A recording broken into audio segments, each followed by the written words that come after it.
Kozhikode K മുരളീധരന് അനുകൂലമായി ബാനറുകളും പോസ്റ്ററുകളും. നയിക്കാൻ നായകൻ വരട്ടെ എന്നും നയിക്കാൻ നിങ്ങളില്ലെങ്കിൽ ഞങ്ങളില്ലെന്നും പോസ്റ്ററിൽ പറയുന്നു.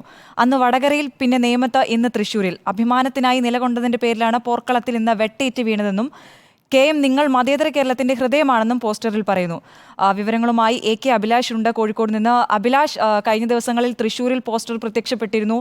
ഇപ്പോൾ കോഴിക്കോട് പോസ്റ്റർ വരുന്നു. ഈ തൃശൂരിലെ തോൽവി കൂടുതൽ സ്ഥലങ്ങളിലേക്ക് അതിന്റെ പ്രതിഷേധം വ്യാപിക്കുന്നു എന്ന് വേണോ മനസ്സിലാക്കാൻ?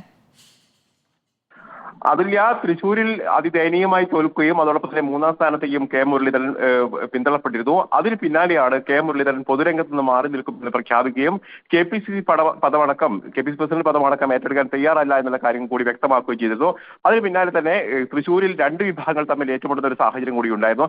ഏതായാലും കെ സുധാകരൻ അടക്കമുള്ള നേതാക്കൾ കെ മുരളീധരനെ നേരിൽ കണ്ടുകൊണ്ട് തന്നെ അനുനയിപ്പിക്കാനുള്ള ശ്രമം നടത്തിയിരുന്നെങ്കിൽ പോലും കെ മുരളീധരൻ വഴങ്ങിയില്ല. ഇന്നലെ കൂടി കെ മുരളീധരൻ തന്റെ നിലപാടിൽ ഉറച്ചു നിൽക്കുന്നു എന്നാണ് പ്രഖ്യാപിച്ചത്. അതോടൊപ്പം തന്നെ പൊതുരംഗത്തേക്ക് മാറി നിൽക്കാനുള്ള ഒരു തീരുമാനവും അദ്ദേഹം കൃത്യമായി തന്നെ പറയുകയും ചെയ്യുന്നു. ഇതിന് പിന്നാലെയാണ് കോഴിക്കോട്, അദ്ദേഹത്തിന്റെ തട്ടവും കൂടിയായ കോഴിക്കോട് പല മേഖലകളിൽ കോൺഗ്രസ് പ്രവർത്തകരുടെ പേരിൽ ഇപ്പോൾ ബാനറുകൾ പ്രത്യക്ഷപ്പെട്ടിരിക്കുന്നത്. ഇതിൽ പ്രധാനമായും പറയുന്നത്, നയിക്കാൻ നിങ്ങളില്ലെങ്കിൽ ഞങ്ങളുമില്ല, നിങ്ങൾ വേണം, നായകനായി നിങ്ങൾ വേണം ഈ നയിക്കാൻ എന്നുള്ള കാര്യം കൂടിയാണ് പറയുന്നത്. പ്രവർത്തകരുടെ അഭിമാനം സംരക്ഷിക്കുന്നതിന് വേണ്ടിയാണ് താങ്കൾ മത്സരിച്ചത്, അതേ പോർക്കളത്തിലാണ് താങ്കൾ വെട്ടേറ്റ് വീണിരിക്കുന്നത് എന്നുള്ള കാര്യം കൂടിയാണ് ഏതായാലും പറയുന്നത്. ഏതായാലും നയിക്കാൻ നിങ്ങൾ വേണം എന്നുള്ള കാര്യം കൂടി പറയുന്നു. അത് KPCC അധ്യക്ഷ സ്ഥാനത്തേക്ക് തന്നെയാണ് എന്നുള്ള സൂചനകൾ തന്നെയാണ് പ്രവർത്തകരുടെ ഭാഗത്ത് ഈ പോസ്റ്റിലൂടെ വ്യക്തമാവുകയും ചെയ്തത്.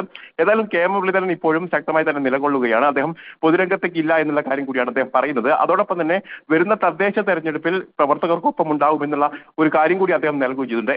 ഏതായാലും ഇതിനിടയിലാണ് ഇപ്പോൾ കോഴിക്കോട്ട് വിവിധ ഭാഗങ്ങളിൽ ഇത്തരത്തിലുള്ള പോസ്റ്ററുകൾ പ്രത്യക്ഷപ്പെടുത്തുന്നത്. AK അഭിലാഷാണ് വിവരങ്ങൾ നൽകിയത്. കെ മുരളീധരനെ അനുകൂലിച്ചുകൊണ്ടാണ് ഇപ്പോൾ കോഴിക്കോടിന്റെ വിവിധ ഭാഗങ്ങളിൽ പോസ്റ്ററുകളല്ലാതെ ഫ്ലെക്സുകൾ ഉൾപ്പെടെ പ്രത്യക്ഷപ്പെട്ടിട്ടുള്ളത്.